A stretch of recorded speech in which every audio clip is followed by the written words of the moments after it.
This is BBC London 94.9. Late nights with Simon Lederman. Monday to Thursday nights from 10. Simon Lederman Show, BBC London 94.9. It is a Wednesday night in London. We're taking your calls through until 1 o'clock. 0207 224 2000 is our number. Coming up after 11, Diane Larrington and also Paul Burke going through the papers and reviewing the day. Diane Larrington is a voiceover artist, a vocational trainer and a broadcaster, and Paul Burke, a very successful author. They'll both be in after 11 o'clock. And more of your calls on the way in about 10 or 15 minutes' time. But before that, some live music on the programme. I'm delighted to say. Joining us live in the studio is singer-songwriter Misha Brian. Welcome to the programme. Thank you, Simon. You've possibly got the biggest smile of the week so far, because Really? sometimes people come in here quite daunted or concerned or worried about where their guitar's going to be or whether the piano's in tune or whether their team around them is good. But you're none of those things, so welcome. You must be an old hand at this. I've done, a bit of radio a few times, and I've got a bit of apple strudel waiting for me when I get in, so I'm quite happy about that. Apple strudel? Gosh, I didn't even know. Can you... No, presumably that's homemade, is it? You don't buy apple strudel off the... Yeah, you got to buy it. What do you mean you've got to buy it? Well, you don't have to buy it, but I buy it. You should be eulogising over cooking. So you don't cook your own dessert? No, not anymore. I've made some terrible cookies in my time, so I gave up. So just leave it to the supermarket.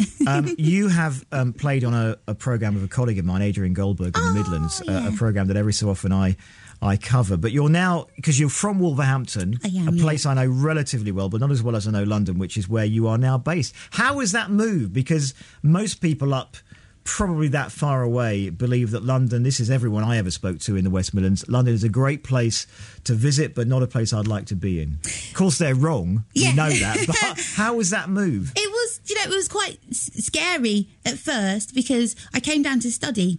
And a few of my friends from school, they were coming down to London, but obviously to do different things. And so obviously I came down to study music because I wanted to be a singer. And London is the place where you kind of got to be in order to do your music. So it was mad at first. I was like, Mummy, the buses run all night and, there's like the tube and there's loads of people and it's really scary. But it took a bit of time to get used to it, because it's really busy. And when I go home now, I'm like, wow, it's quiet in Wolverhampton and, it's just different. But I'm glad that I made the move because I wouldn't, be sitting here talking to you and right now. Not that you'll need to travel by bus, but last bus in Wolverhampton, certainly from what I remember, 10:30.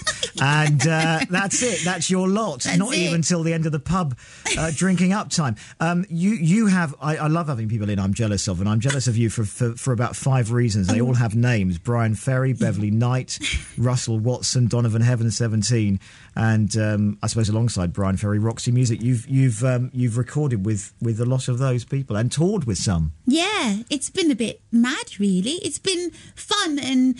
I guess I've been quite lucky. I mean, I worked on my craft and worked on my singing, and it's quite lucky that everyone in my family is quite silly. So I was kind of making silly voices and doing something really crazy. So which has really helped me in my session work because you have to make sure that your voice can do different tones, different colours. So if the artist wants you to be breathy, then you've got to be breathy. If it wants to be bright and forward, then you've got to make sure that you can be bright and forward. I don't know what any of those things mean. All right. I mean, I can understand what they mean, but presumably this is how you bring your voice to life. Yeah, absolutely. And they're very specific about that. Yeah, absolutely. Some people can be, definitely. And it just depends, and it's different genres. Obviously, Brian Ferry is really, really rhythmic, and you've got to really kind of watch his mouth and make sure that you're absolutely in time with him. Whereas Beverly Knight is obviously a bit more soul-y and sometimes a bit more gospel. And I was on the middle harmony when I was singing with Beverly, and it's tricky. There's loads of kind of chromatic movements and stuff like that, and it's a big old sing, so it's really nice. And then like Heaven 17 or something like that, it's a little bit more dancey, a bit more house, so you can be up front and kind of work in the stage and be a little bit more kind of belty in places. So it's really nice. I'm delighted on your part to say that you won't remember Heaven 17 first time round. I do, because I still think the 80s are the greatest decade for music that we've ever had. But what are they? Because I love the fact, when people like Heaven 17 clearly still touring, still performing, still loving what they do. Yeah, absolutely. It's brilliant. It's nice to be around it, because people are committed to their music. It's like music is what we do and let's just keep on doing it, So it's really nice to be around people and be inspired, because like watching Bryan on stage and in rehearsals and Beverly as well and Donovan, just they know exactly what they want. It's not wishy-washy. It's like, but in a nice way. I want it to be sung like this. I want it to be played like this. And they know what they want. And it's fantastic to work with people who know where they're going. And it's inspiring, for me to have that, to see that, and then obviously bring that into what I'm doing as well, and making sure that I get the right people like Alan and Darren to work with. Alan and Darren are with us, and we'll meet them in a second. Just before we do, I suppose the biggest audience you've ever performed to, other than, of course, on this radio station, is the Live 8 concert, which I was at. Probably one of the only great gig I've ever been to that I successfully managed to get into the Golden Circle, which overran by about 2 hours. So we were getting so close to the front, it was unbelievable. What did you do? Where were you on that? We were at the Brandenburg Gate, because we were already on tour with Roxy Music. And so they called Bryan, obviously, and the whole band last minute. They wanted us to come back to do London, to do the Hyde Park one, but Bryan was like, well, we're already in Germany. So then we got on the one there at the Brandenburg Gate. And wonderful. It was mad. And when I get nervous, my teeth hurt. So I had to, tap them. They hurt? Is that because you grind or what? What do you do? No, it's just some weird reaction I have when I'm really nervous. My gums start aching. So I have to rub them and tap them. And everyone was texting me to say, when are you on? Stop tapping your teeth. Stop tapping your teeth. You got to sing in a minute. But that was crazy. There were people for as far as you could see, and it was to the point where it started to look like a painting. It was really weird. We could see some of the footage that were beamed onto the big screens, and all the others were looked just as amazing as Hyde Park was to be in. You mentioned the people with you. Just introduce them and say what we're going to hear, because there's three of you in here, which is great. I love that. I brought peoples with me. So, not that you can see this, but to my right I have the wonderful Mr. Alan Mian. Say hi, Al. And he produced the album and played bass on it and did percussion on it and he's dead good, and he's going to be playing acoustic bass tonight, and obviously he'll be playing on the album launch. You're brilliant, aren't you, Al? You're dead good. It's not for me to say, but, And then on the other side I've got Darren Ashford, who is on cajon. Hello, Darren. Hello. And he's wonderful too. He's wicked. He made the flyer and he's played loads of gigs with us and everything in the past. So yeah, he's going to be playing his new T-chesty cajon thing that he's very proud of. Wonderful. Well, that's on mic 6, so listen very carefully to mic 6 if you're listening at home. Now, you're going to do 2 live tracks for us. What are you going to do first? What's your first one? The first one we're going to do is called Arms Wide Open, and it's about unrequited love, but quite upbeat unrequited How on earth love. are you saying that with a smile on your face? This is incredible. Just what we needed. Right, live on BBC London 94.9, Misha Brian, and this is Arms Wide Open. Yeah. Here you go. 1, 2, 3.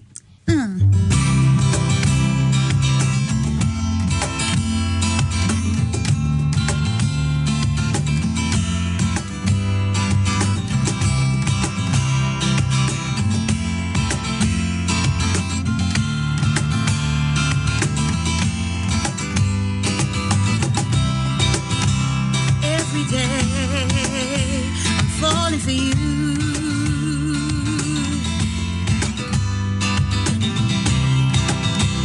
every day is something new. I'll never tire of longing for you. For me, I'll have to wait forever. That's just what I'll do. I can't help it. My eyes enjoy the view. A jealous tongue lies silent behind lips that hide the truth. I fall to my knees with my arms wide open and my heart on my sleeve. I fall to my knees with my arms wide open and my heart on my sleeve.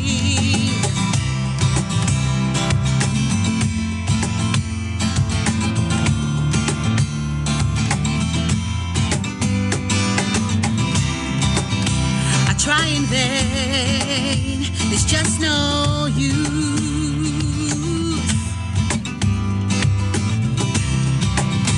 Playing a game, I'm bound to lose. Deny the rumors, we smile to hide the fact. Whenever we're alone together, friendship is an act. You say you want me, but then you turn your back. I'm so confused, it's hard to choose which is the honest path. And so I fall to my knees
So happy singing about unrequited love. I love it. Misha Brian together with Alan and also Darren live in the studio tonight on BBC London 94.9. You love singing. I mean, there must be, everyone gets kind of a rush of joy singing and performing. I think that's why people do it. But you particularly seem to enjoy it.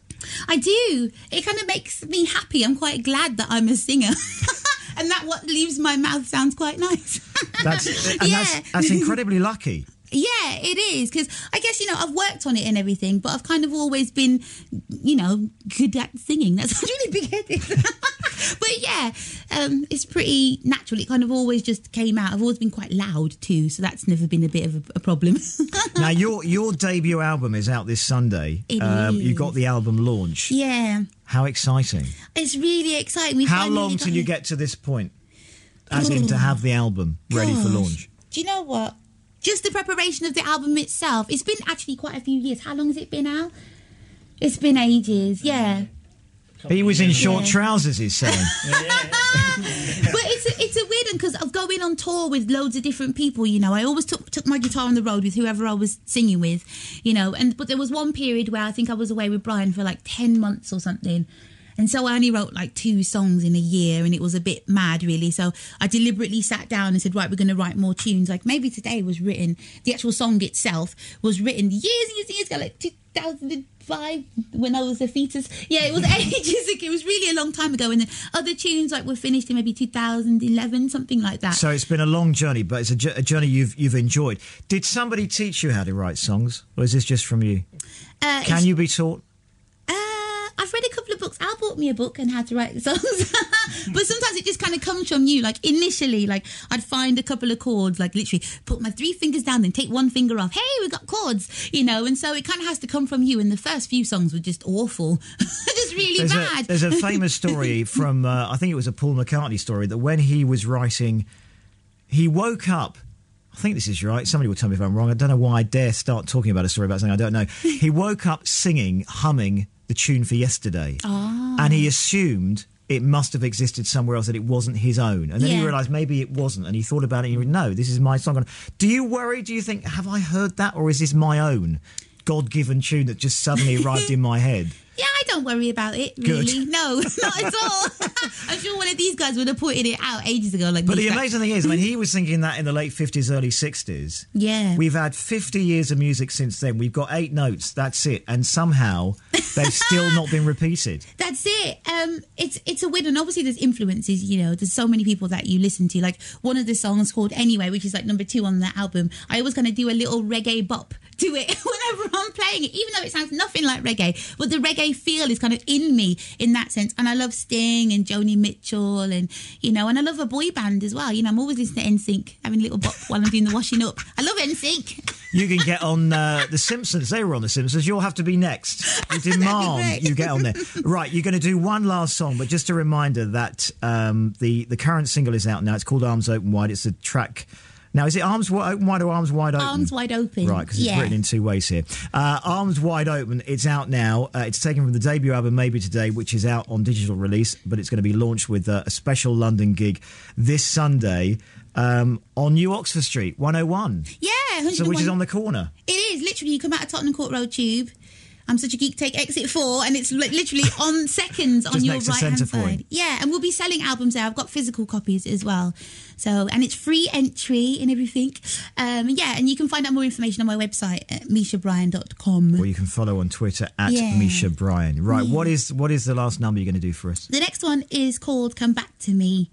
And it's about a breakup. I'm so miserable. I'm not a miserable person. But you're not miserable. It's the irony. That's the thing. Do you know, can I say, I think it's better you're this around, because I have met people whose music or acting or comedy that I've hugely enjoyed, and I think how wonderful they are, and they come in miserable. But so it's better to be this way around that you are. Absolutely. Take it away, live on BBC London 94.9, Misha Brian.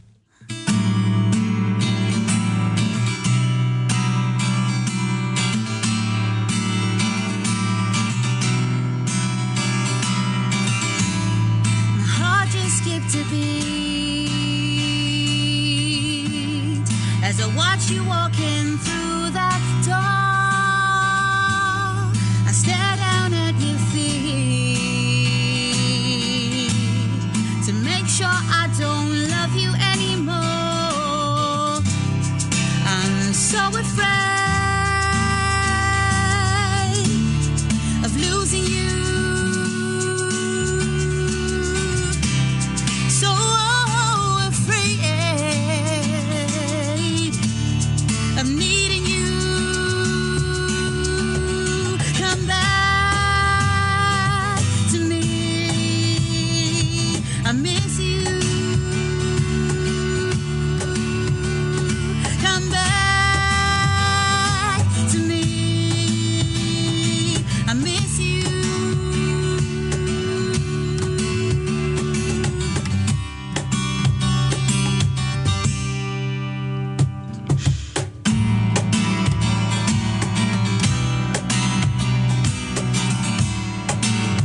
to me. I miss you. Come back to me. I miss you.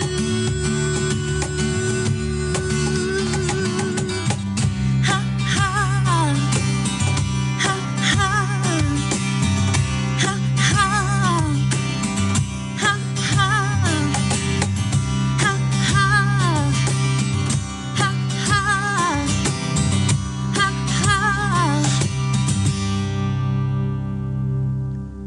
Misha Brian and Come Back to Me live on BBC London 94.9. And if this wasn't enough, a new single and an album launch and touring around the world with all these names, you're also going to be from July in The Lion King. I am, yeah. Travelling around. Yeah. I loved that. I saw that production twice, and I found the first time I saw it, obviously the second time I knew it, but the first time I saw it, I found it so moving. Amazing. Yeah, it's production, beautiful, isn't it?